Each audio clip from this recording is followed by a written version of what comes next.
Hello, I'm Dr. Ron England. Welcome to Critical Thinking and Psychological Defense, module number 2. And today's module number 2 is Understanding Bias and Cognitive Vulnerabilities. What we're really going to look at today is how your mind can lead you astray. So what do we want to learn today? Well, here's what we're going to learn. We're going to know what cognitive bias is, and you should have an ability to identify some of the key biases that actually occur. When are you using emotional reasoning and when are you using logical reasoning? And recognizing when emotional reasoning leads you astray from where logical reasoning would actually be the better thing to use. Everybody's got social influences, and it doesn't mean that's a bad thing, but you should understand how these social influences are affecting your judgment and your decisions, and take that ability to recognize bias and use it in real-world scenarios to be able to make better decisions. So first, what are cognitive biases? Well, the definition is that they are systematic errors in thinking. These systematic errors in thinking do affect the decisions and judgments that you make.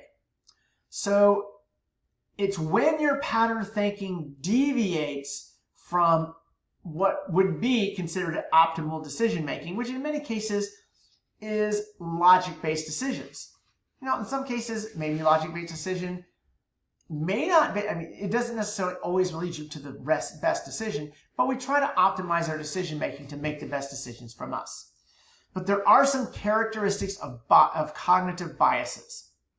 And the first one is that they are systematic. In other words, there are people that I can say something to, and I know exactly how they're going to respond. And I'm sure everybody else has kind of this scenario that occurs too. There are predictable patterns to the response based on the recognizable biases that that person has. Now, you may think, well, that's obviously not me. I'm not biased. Well, that's not true either.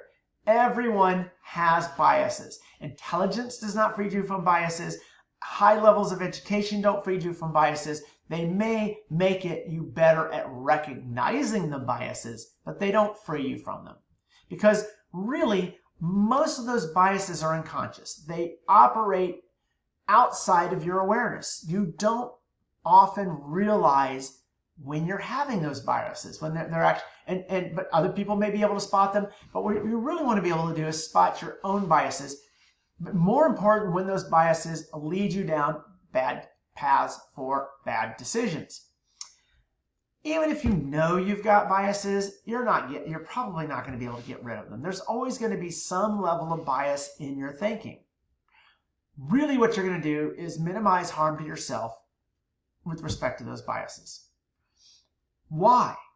Well, really, biases are a survival skill. And the reason for that is they do speed up decision making, especially when you need to make quick decisions.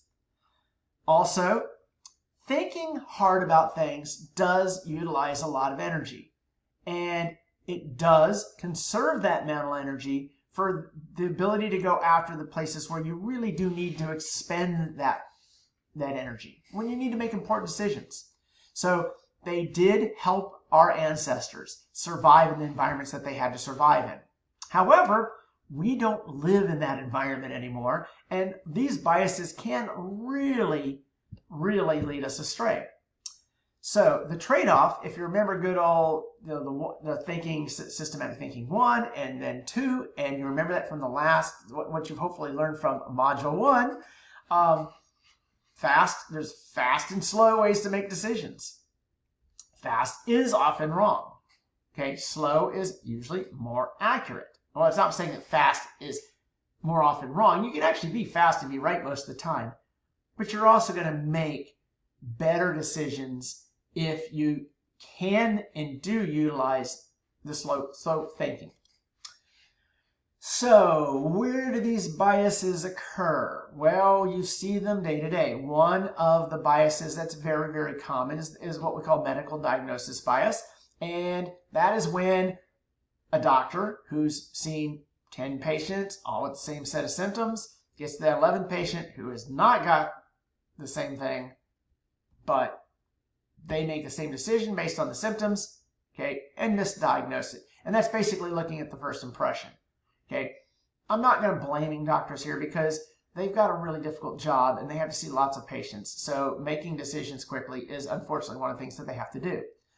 Financial decisions, panic selling, okay.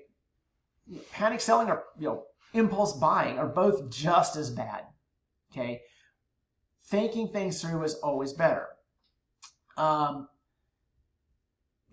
If you're going to legal judgments, that's a fun one to talk about because juries are often influenced by things that really don't have anything to do with the case. But guess what? We have the legal profession there with lawyers to argue both sides specifically so that you see both directions. But it doesn't mean that the biases of the jury won't necessarily play into the roles of the decisions that a jury would make. Academic, well, I really can get into a whole bunch of them, but I'm going to skip over to relationships because the common bias in relationships, and this is one that's very, very common, where you misinterpret the other's intentions. And I see this happen all the time. It's, we call it a misunderstanding, but the reality is that many times you will project your biases onto your partner. You think that your partner is thinking the same way that you're thinking or is making a decision based on something that you actually have from your experiences or from the way you think yourself, when they're not that, when those aren't the actual intentions. And that can be either good intentions or bad intentions. Many times if you think you've got positive that you think towards your to your partner, and your partner is actually coming at you with something that's bad, but you think it's good, or vice versa. So let's get into these guys.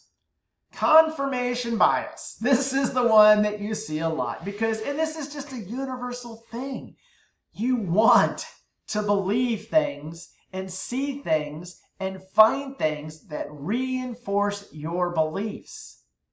Okay, now, those are usually pre-existing beliefs, and the reality is that you will hunt these things out and you will use that to reinforce your bias. So they've got different components to it. You seek the exposure for things that support your view. You see things that go both directions, but you only put your attention to the things that support it. Then when you see things that are negative or positive, you interpret them the way that you want to do it. And then you can only remember those things that actually confirm your beliefs. So there's lots of examples of confirmation bias, but one of the most commons that you deal with is the concept of the social media echo chamber. Now, you are, and the thing about this, which we're going to get into in a later, is that once social media, and you know who knows your biases probably better than anybody else? The social media algorithms. And they're going to feed you things that reinforce your beliefs and keep you away from things that go the other direction. So the algorithm of the social media reinforces your confirmation bias. And this goes to every side of the political and actually social spectrum too, because we tend to think of this in today's age in terms of politics, but it is more than politics. Okay, it can be just what foods are good or bad, or it can be anything. So now let's look at the availability heuristic. And this is a very, very common one also.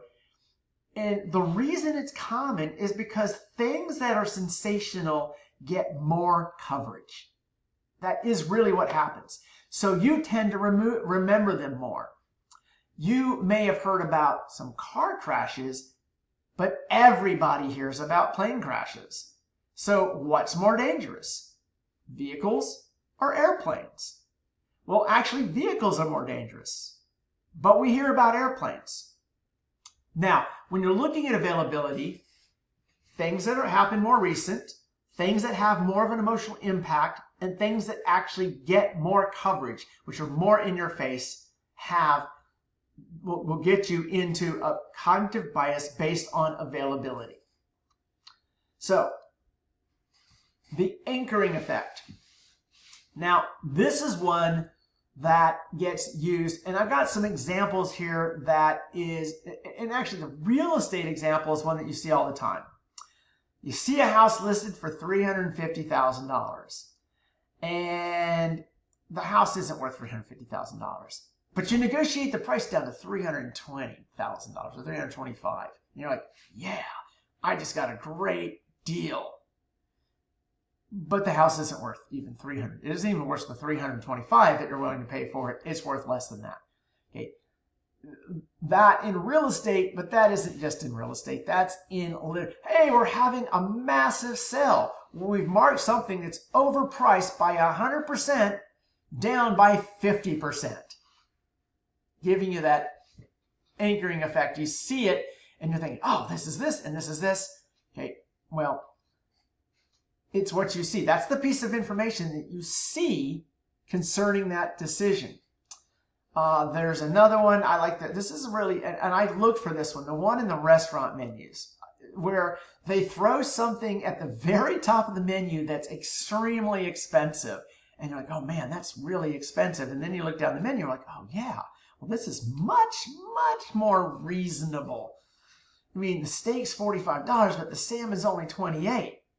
It's a $10 piece of salmon, probably. I mean, it doesn't mean it's actually a good decision. Now, of course, if you're going to a restaurant and you're going to go to a high-end restaurant, hey, order what you like, just my advice. So, now, emotional reasoning.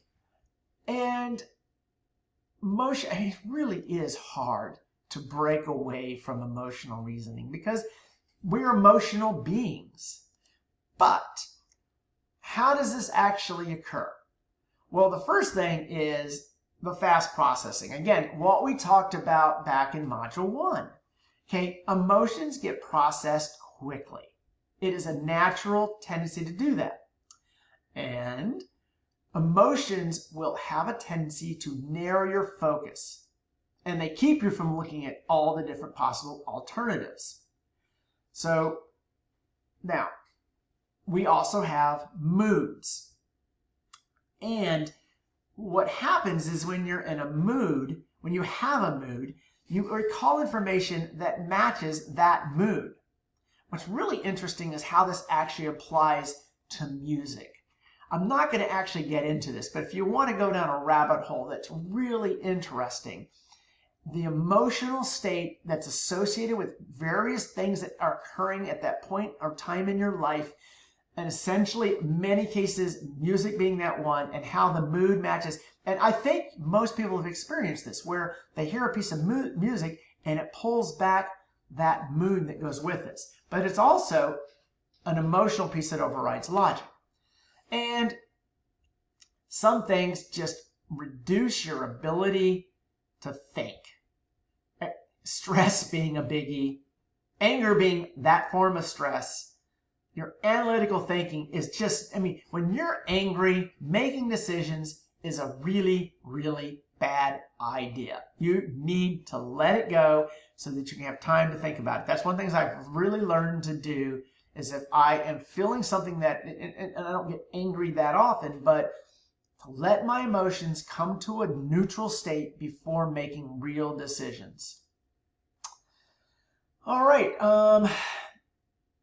Some of these, and I gave some examples that I pulled off of different sites, but the reality is that the one that I would say is making decisions based on fear.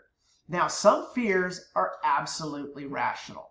There are, I mean, your fear of heights actually is rational. It's a rational fear because fear of snakes is partially rational. I mean, a lot of people, it's very irrational. I think fear of spiders, that people that I know that are terrified of spiders, that fear I see as irrational fear because it's a spider. It's tiny. It's little. I mean, you just walk away. You're fine.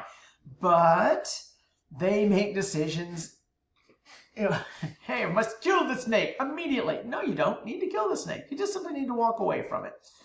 But making decisions based on fear, being able to recognize that. The other one being that mood congruent. How you feel at the current time can affect your decision making based on that mood. But the mood can be anything. It could be anger. That mood could be fear. That mood could be happiness. If you're making big decisions, let your moods stabilize to your natural state, and then maybe that decision was good, maybe the decision wasn't. But in that mood state, it's when you make bad decisions. So, this is advice you've heard 1,000 times. Sleep on it. Now, there's more. One of my favorites being, because this one affects me, excitement and overcommitment. And there are anger and reactive decisions. When you have an argument and like, oh, I'm so pissed off, I'm going to do this and I'll show them. And then what you're doing is really bad. That's the sleep on it. No, I don't have that I've learned not to react to those types of things. But it's the one that I haven't learned, the excitement and overcommitment. I was like, oh, wow, I'm having such a good time. I think I'm going to plan on doing this every day for the rest of my life. And I'm going to commit to it. And then you realize, well, that was just an excitement at the time. Maybe I shouldn't overcommit myself to something. Now, there are things that I have learned that I enjoy that I've committed to, but I've actually given it thought. I do yoga every day. Now, the yoga wasn't actually excitement and overcommitment. It was, I went to a yoga class and it was difficult. And I went to another yoga class and I said, I'm going to do this for a week. At the end of a week, my mobility was better.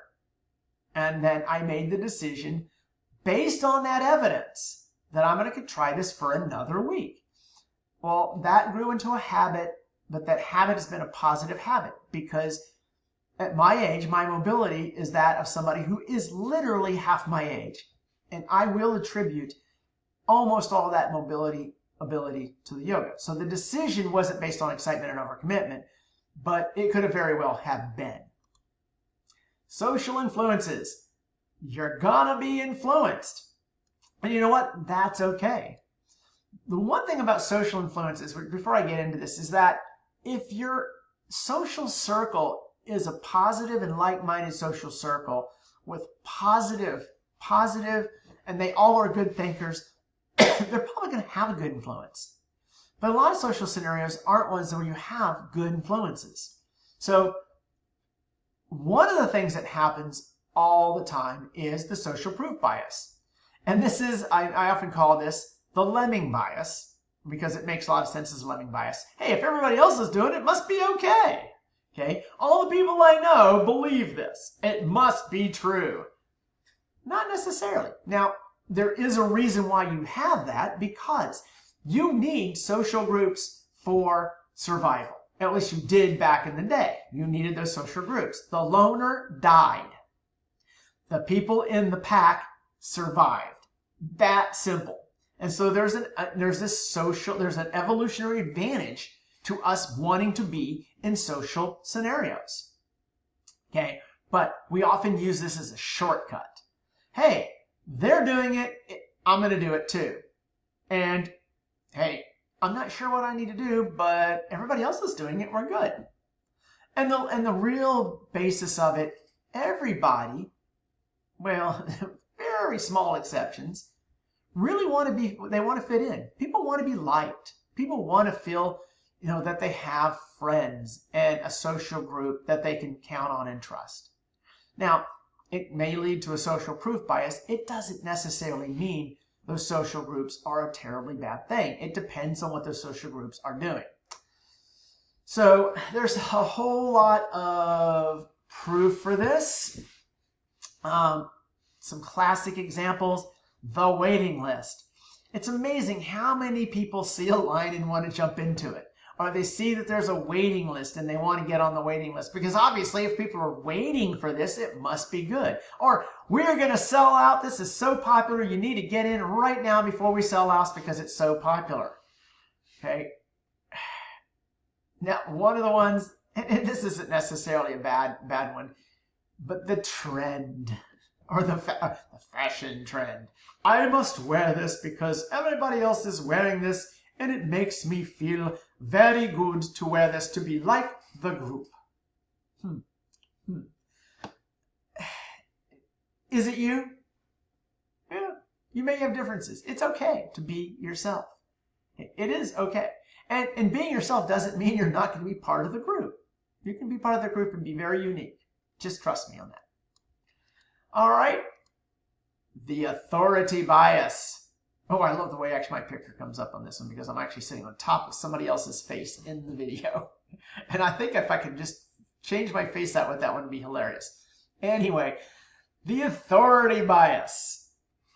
If somebody else says that this is a good, it must be good because the authority says it's good. Well, oftentimes, the authority isn't an authority at all on something. They're just, it's an actor. But it's an actor I like. Therefore, they must be an authority on this. Now, there is a reason why, there's an authority bias. Because a lot of times, the people that are experts on this actually do know more about it than you do. And they fit our social hierarchy. They're at this level of understanding of what we're looking at. And I'm at this level. So therefore, in the hierarchy of things, I'm here. I will make the decision that the authority figure tells me to make. Okay? It's also just easier. Simple. Okay? The consequences associated with it, well, you can challenge the authority. If you don't believe with it, you can challenge the authority. This is so prevalent today. And now I'm going to talk about today being 2025. That you've got these people that are supposedly authority figures that are not authority figures, or they're not authority figures, but they're presented as authority figures, and challenging them does have a true cost. How do you do this? What's legitimate? What's a legitimate authority? Well, here's some things that authorities do. One is expertise outside their area. Okay, I'm presenting this to you. I'm an engineer. I do teach some psychology because I do HCI, which is a psychology field. And I have studied and read a lot of psychology books. And I've actually worked with dealing with psychology quite a bit. But I will tell you right up front, I'm doing a lot of this for myself to better learn this. I'm really good at learning. But my area of expertise, computer programming, engineering, mechanics, my real area of expertise. But I do have some expertise in this. Look for somebody who actually, and I expect you to be able to evaluate, was what I'm saying in this, does it actually match a level of extra? I mean, is he just BSing us? Because he's not really, he doesn't know anything about this? Well, I'm going to tell you, I actually do know a lot about it, but you need to make that decision. Expertise outside the area of training. Financial incentives. Don't take financial advice from me. I am not a financial expert, but there are financial incentives to give specific advice. So a person who will claim to be an authority or try to give advice may have a financial incentive to get other people to do that. We might actually have paid that actor to endorse that product. Certainty. A lot of people, and this is, when somebody says that they are the absolute penultimate expert on something, they are lying. Let me help you out with this. When somebody says that they're the penultimate expert on something, they are lying. Because anybody who has a high level expertise in anything knows one thing, that they don't know everything. That is the certainty claim. And the unwillingness to acknowledge the limitations, okay, that is a bad thing.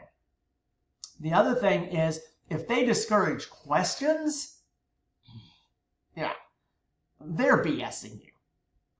If they contradict the consensus of scientific consensus and they don't actually have legitimate, reviewed, studied evidence that they can present to you and actually present it, not say that it exists, present it. Okay? They are BSing you. That simple. Those last three, I'm certain about what I'm saying. Don't question me. Don't listen to those scientists because they don't know anything. They are feeding you a line of shit. Period. You should know this. Now, you should also have recognized the logic flaw that I just gave to you right there, because what did I just do? And I actually did it on purpose. Okay? I shouldn't have said period. I should have said, you need to look this, understand this for yourself. Okay? I claimed 100% expertise in something. There you go. And hopefully you spotted that. I'm kind of thinking that this is your test. This is the exam. So let's go to the key takeaways. I'm hoping, I want you to enjoy this. Here's what you know. Everybody's biased. Everybody has biases in different directions. They're in everywhere. And you're not going to say, I'm too intelligent to have bias. I'm too educated to have bias. I am on the right side of everything. There's no biases. That is not true. They are everywhere. But you can be aware of both your biases and both of when your emotions override your thinking. You can have this awareness. Now, in the case of some of those, they may not actually, they may push you still in the wrong direction, but at least an awareness is one thing. And if you develop, and critical thinking is something that you practice day to day. One of the things in critical thinking is applying bias recognition. One of the things I recommend that you do is, if you think that something that you're reading has bias, take it, feed it into an AI. AIs are actually very good at recognizing bias. And say, please point out all the biases in the statement that I'm giving you below.